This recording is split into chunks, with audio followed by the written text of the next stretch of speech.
दोस्तों यहाँ पे हम टूलिंग के बारे में बताने जा रहे हैं। टूलिंग क्या है? मशीन चलाते समय हमें पता होना चाहिए कि हमें क्या टूलिंग इस्तेमाल करनी चाहिए। टूलिंग के जैसे यहाँ पे प्रकार दे दिए गए हैं। बीएमसी या सीएनसी टर्निंग में कुछ इस तरह के टूल उपयोग होते हैं, जैसे drill, tap, PDC reamer, insert, carbide या डायमंड के 2 टाइप के होते हैं। एंड मिल हो गया, मिलिंग कटर, बोरिंग बार। ये हमारे टूलिंग के प्रकार हैं। कुछ इस तरह से हमने यहाँ पे मेंशन कर रखा है। एंड अगला जो दोस्तों है हमारा, वह है टूल के प्रकार। यहाँ पे हम कुछ चित्र के माध्यम से समझाए हुए हैं। तो पहला जो है हमारा ड्रिल है, ये ड्रिल है हमारा, आप देख सकते हैं। एंड ये टैप है, ये टैप है जो कि क्या काम करता है, थ्रेड बनाने के काम करता है। एंड ये हमारा पीडीसी रीमर है। ठीक है दोस्तों। एंड अगला ड्रिल का संक्षिप्त चित्रण इसमें हम दिखाए हुए हैं। ड्रिल का संक्षिप्त चित्रण में क्या क्या होता है, ये जो एकदम नीचे का ये नीचे बॉटम पार्ट होता है इसका, तो वो होता है सैंक डायमीटर जिसे बोलते हैं। ठीक है, सैंक डायमीटर। एंड ये यहाँ से लेके इसका इस बेस तक की, यहाँ से लेके और यहाँ तक की दूरी, यानी इसके साथ जो इसका डायमीटर है, जहाँ पे ये मीन्स हमारा ये ऑपरेशन शुरू करता है, और यहाँ तक जहाँ पे इसकी क्या बने होते हैं कि बॉडी एचएस बॉडी होती है पूरी, इसे हम बोलते हैं फ्लूइड लेंथ। एंड यहाँ से यहाँ तक की बॉडी जो कि हम क्या करते हैं, कॉर्डेट में इंसर्ट करते हैं, इसे बोलते हैं सैंक लेंथ। एंड ओवरऑल लेंथ जो हमारी होती है वो सैंक लेंथ एंड फ्लूइड लेंथ दोनों को मिला के होती है। इसे बोला जाता है दोस्तों straight shank for rotary drilling only. And इसे बोला जाता है hardened HSS body provide additional safeguard. ठीक है। एंड हमारा ये जो है दोस्तों, इसे हम बोलते हैं precision ground body for the most accurate hole diameter and high concentricity. And ये जो हमारा यहाँ पे दोस्तों पॉइंट होता है, सांप का जो एंगल होता है 118 degree point for general purpose के लिए रखा जाता है। और ये क्या है दोस्तों, डायमीटर है। तो ये रहा हमारा ड्रिल का एक संक्षेप चित्रण, जिसके माध्यम से आप ड्रिल को समझ सकते हो। एंड टैप का ये संक्षेप चित्रण हम यहाँ पे दिखा रखे हैं दोस्तों। ये ओवरऑल लेंथ हुई हमारी, सैंक लेंथ हो गया एंड थ्रेड लेंथ हो गया। ठीक है दोस्तों, ये सैंक लेंथ एंड ये थ्रेड लेंथ हमारा। लेंथ ऑफ स्क्वायर इसे बोलते हैं। ये हमारा चैम्पर है, जो चैम्पर कटे होते हैं जो थ्रेड बनाने का काम करते हैं। लैंड विड्थ हो गया, फील फ्लूइड हो गया ये हमारा। And four fluid and view, ये जैसे एंड व्यू कैसे दिखता है हमारा फोर फ्लूइड का, वो है हमारा। And three fluid view and view ऐसे दिखता है हमारा। स्क्वायर साइज हमारा ये होता है। सैंक डायमीटर इसे बोलते हैं। ये हमारा टाइप का संक्षेप चित्रण हो गया। इंसर्ट कई प्रकार के होते हैं, जैसे इसमें कई प्रकार के हम इंसर्ट दिखा रखे हैं, जैसा कि आप देख पा रहे होंगे। ठीक है, B9, B10, B11, B13, B14, B16, B17, B18, B19, B20, B22, B23, B24, ये कई प्रकार के इंसर्ट हम इसमें दिखा रखे हैं। एलन की दोस्तों कई नंबर की इसमें एलन की दिखा रखे हैं, 1 number, 3 number, 5 number, 8 number, 10 number, 12 number, ये कई प्रकार की एलन की इसमें दिखा रखे हैं। ये एलन की सेट होता है हमारा। ठीक है। टूल बदलना, यानी टूल क्यों बदलते हैं हम, ऐसा क्या हो जाता है कि टूल हम बदलते हैं। तो पहला जो है, अगर टूल खराब अथवा टूट जाता है तो टूल बदला जाता है। दूसरा है हमारा, अगर टूल की निर्धारित समय सीमा पूरी हो गई हो तो भी हम क्या करते हैं, टूल बदल देते हैं। ठीक है। एंड अगला जो हमारा है, टूल बदलने के कार्य निर्देश।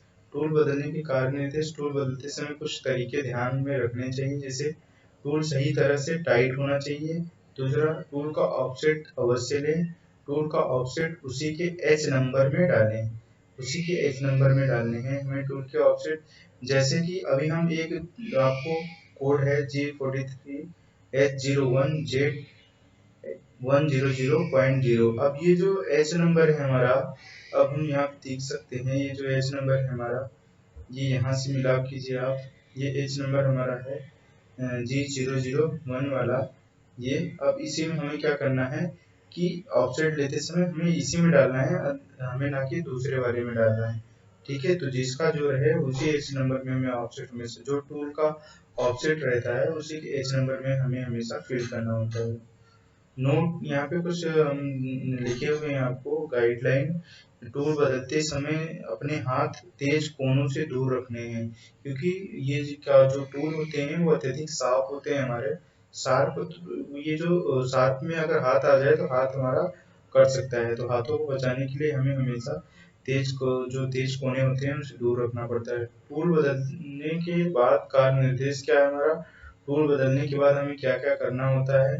पहला, टूल बदलने के बाद पहला पार्ट अवश्य चेक करना, एंड दूसरा पार्ट क्वालिटी पर्सन के पास चेक करवाएं। जो पार्ट हम चेक करेंगे उसे क्वालिटी पर्सन के साथ चेक करेंगे। क्वालिटी पर्सन से पार्ट का अप्रूवल लें कि पार्ट ओके बन रहा है अब या नहीं। अगर पार्ट ओके बन रहा है तभी हम करेंगे, अदरवाइज नहीं, ऑपरेशन बंद कर देंगे। मशीन ऑफसेट डालना।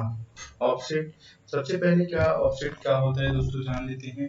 ऑफसेट क्या है, जैसे हमारा कोई भी जॉब है, जॉब जॉब में कोई भी ऑपरेशन करना है तो टूल और जॉब को आपस में जो सेंटर में लाके मतलब सेट किया जाता है उसे बोलते हैं ऑफसेट। ठीक है, अब यानी टूल को जॉब के अकॉर्डिंग हमारा क्या करना, फिक्स कर देना, उसे कहते हैं हम ऑफसेट।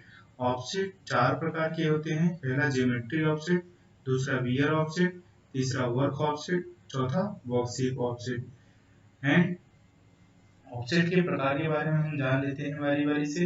यहाँ पे पहला जो ज्योमेट्री ऑफसेट है हमारा, ज्योमेट्री ऑफसेट इस तरह के ऑफसेट में टूल की पूरी लंबाई माप कर डालते हैं। जो ज्योमेट्री ऑफसेट होता है उसमें टूल की पूरी लंबाई पड़ती है। एंड वियर ऑफसेट जो सेकंड टाइप है हमारा, इस ऑफसेट में साइज को कम ज्यादा किया जाता है। अगर साइज में कुछ कम ज्यादा है, जैसे हमने यहाँ पे ज्योमेट्री में पूरी लंबाई डाल दी एंड ऑपरेशन किया, मान लो ड्रिलिंग हमें करना था 18 mm पे, एंड बट हमारा क्या हो रहा है अभी ड्रिलिंग 17.80 समथिंग हो रहा है, देन 0.20 समथिंग हमें बढ़ाना है, तो हम क्या करेंगे वियर ऑफसेट में जाके बढ़ाएंगे। ठीक है, वर्क वर्क ऑफसेट क्या है, इस ऑफसेट में मशीन के सारे टूल को एक साथ किसी भी एक शिफ्ट में क्या किया जा सकता है, शिफ्ट कर सकते हैं। जैसे वर्क ऑफसेट में सभी मशीन के टूल, चाहे ड्रिल हो, टैप हो या कुछ भी हो, सभी को हम एक एक्सिस में क्या कर देते हैं, शिफ्ट कर देते हैं। एंड जो हमारा वर्कशीट है, वर्कशीट में क्या होता है, यह ऑफसेट वर्क ऑफसेट के विपरीत होता है। यानी कि जैसे हम इसमें किसी भी एक्सिस में शिफ्ट करते हैं, उसमें क्या करेंगे सभी को अलग अलग एक्सिस में शिफ्ट कर सकते हैं सभी टूल को। एंड ये चित्र कुछ दिखाया गया है यहाँ पे दोस्तों, आप देख सकते हैं। जैसे ये 006 नंबर वाला, इसमें पहला जो है ये ज्योमेट्री ऑफसेट है हमारा, ये जो दिखाया गया इसे बोलते हैं ज्योमेट्री ऑफसेट। एंड ये जो अभी दिख रहा है आपको दोस्तों, इसे बोलते हैं हम वियर ऑफसेट। क्या बोलते हैं, वियर ऑफसेट। तो हमें घटाना बढ़ाना अगर रहेगा तो इसमें बढ़ाएंगे, एंड टूल की पूरी लंबाई किसमें डालेंगे, ज्योमेट्री ऑफसेट में। ओके, एंड अगला जानते हैं सीएनसी टर्निंग में ऑफसेट डालना। सीएनसी टर्निंग जो मशीन है उसमें ऑफसेट कैसे डालते हैं हम। सीएनसी टर्निंग में हम अगर साइज कम या ज़्यादा कैसे कर सकते हैं, ऑफसेट का बटन दबाकर वियर में जाएंगे, अगर डाया को जितना कम करना है उतने माइक्रोन उसके एक्सेस में जाकर कम कर देंगे, या साइज बढ़ाना है तो उसके एक्सेस में जाकर ज़्यादा कर देंगे। ओके, माइक्रोन को जान लेते हैं। माइक्रोन क्या होता है कि जो भी कार्य किए जाते हैं इनमें हम सीएनसी वीएनसी में माइक्रोन का ही यूनिट उपयोग करते हैं। तो माइक्रोन के बारे में जानना बहुत ही जरूरी है। 1 mm बराबर 1000 माइक्रोन होता है, and 0.1 mm equal to 100 micron होता है। 0.01 mm इक्वल टू 10 माइक्रोन होता है। 0.001 mm इक्वल टू 1 माइक्रोन होता है। तो ये हमें जरूर ध्यान देना चाहिए, ये कैलकुलेशन हमें आना चाहिए, नहीं तो हम साइज क्या करते हैं हमेशा ज़्यादा बढ़ा सकते हैं। तो हमें ध्यान देना होता है कि हम कितना, एक अगर दबाएंगे तो 1000 माइक्रोन चला जाएगा। माइक्रोन के बारे में पता होना चाहिए। जो हमें जो चेंजेस करने रहते हैं वो माइनर चेंजेस करने रहते हैं, सो हमें माइक्रोन में चेंजेस करने रहते हैं और एमएम में हम डाटा इनपुट करते हैं। तो हमें ये ध्यान होना चाहिए कि कितना हम इनपुट कर रहे हैं। साइज कैलकुलेशन के बारे में जान लेते हैं। जैसे कि यहाँ पे हमारा डाया दिया गया है 15.0 प्लस माइनस 0.15 है, तो हमारा न्यूनतम और अधिकतम मान क्या होगा। तो हमारा जो न्यूनतम और अधिकतम मान होने वाला है दोस्तों, वह है इसे टॉलरेंस के बारे में, इसे टॉलरेंस बोलते हैं। तो न्यूनतम मान जो आएगा 49.85 एंड अधिकतम मान जो आएगा हमारा वो आएगा 15.15, इतना आएगा। तो ये अगर टॉलरेंस में मिलेगा तो इस तरह से हमें कार्य करना होता है, यानी हम जो कार्य करेंगे, ऑपरेशन करेंगे 49.85 से लेके 50.15 तक की बीच करेंगे। ठीक है, अब हम दोस्तों जान लेते हैं क्वालिटी के बारे में। क्वालिटी क्या है? तो क्वालिटी 100% विश्वसनीय योग्य पार्ट है जो हम अपने ग्राहक को देते हैं। हम अच्छी क्वालिटी कैसे बना सकते हैं दोस्तों? तरीका के बारे में जान लेते हैं। क्वालिटी गेज की अच्छी तरह से हमें जानकारी होना चाहिए। पार्ट को क्वालिटी चेकशीट के अनुसार हमें चेक करना चाहिए। क्वालिटी चेकशीट में जो पैरामीटर दिए रहेंगे उसी पैरामीटर के अनुसार से हम पार्ट की क्वालिटी का मिलाप करेंगे। यदि ओके है तो हम पार्ट को चलाएंगे। अगर कुछ प्रॉब्लम आ रही है तो स्टॉप कॉल वेट का हम फॉलो करेंगे। एंड क्वालिटी चेकशीट को हर 2 घंटे में भरना रहता है, यानी कि जैसे जो भी आपका shift, suppose that A shift है, ए शिफ्ट चल रहा है तो आपका क्या होता है, सबसे पहले आप आते हो तो 2 घंटे बाद आपका T1 हो जाता है, टी टाइम हो जाता है, पहला टी टाइम। पहले टी टाइम के बाद फिर आप आओगे तो मशीन हमारी हो सकता है 15 मिनट के लिए बंद हो, उस अकॉर्डिंग कुछ भी कोई इनपुट डेटा इनपुट करके चला गया हो या मशीन करेक्शन करके चला गया हो और आपको ना पता रहे, तो आप आओ सबसे पहले पहला पार्ट चलाओ एंड उसकी क्वालिटी को चेकशीट के अनुसार चेक करो और हर 2 घंटे में चेकशीट को भरो आप, T1 में, लंच में, T2 में। ठीक है, चौथा जो है क्वालिटी के किसी भी सिस्टम को अनदेखा हमें नहीं करना है। ठीक है दोस्तों, एंड क्वालिटी डिफेक्ट क्या होती है? क्वालिटी डिफेक्ट कितने प्रकार की होती है? निम्नलिखित प्रकार की हमारी क्वालिटी प्रॉब्लम आती है, जैसे मशीनिंग डाया ओवर साइज आ जाता है, जिसे ओवर साइज बोलते हैं। मशीनिंग डाया अंडर साइज हो गया हमारा, मशीनिंग शिफ्ट हो गया हमारा, माइनर डाया नोगो हो गया, टेपिंग नोगो हो गया, ओवलिटी हो गई, हमारी लाइनिंग हो गई, डेंट हो गई। तो ये निम्न प्रकार की हमारी क्वालिटी डिफेक्ट है। तो दोस्तों आशा करता हूँ ये वीडियो पसंद आई होगी आप लोगों को। आज के लिए इतना ही दोस्तों, हम फिर अगले वीडियो में मिलते हैं। धन्यवाद दोस्तों।